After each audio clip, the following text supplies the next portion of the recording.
These are pendulums in a hip hinge. So you can see I've set myself up first by going into a proper hip hinge, keeping my spine nice and long, tilting at the hips. Knees can have a slight bend in them, but they're as straight as you can keep them. And I'm only going as far as till I get that stretch in the hamstring. And I'm going to stop right there. Otherwise, your back would round out. So we're going to keep that nice neutral spine. From there, shoulders are back and down, like you're trying to actually put them in your back pockets. Put your shoulder blades in your back pockets. Clasp your hands right in front of your chest here. And then you're going to rotate your chest as far as you're able to. If you're actually isolating the rotation of your chest, it might be shorter than you think. And then you're going to bring it back to center and then go the opposite direction there, back and forth. So from this perspective, you'll see this is only about as far as I'm going to get with my true chest torso rotation there, because I'm keeping my hands straight in front of my chest.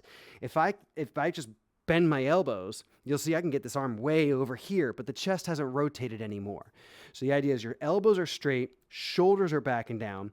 You just rotate to where you can isolate that torso rotation in there and then back the opposite direction. And then you can advance this by simply taking a dumbbell, holding one dumbbell in each hand, same form, and just rotating with that dumbbell.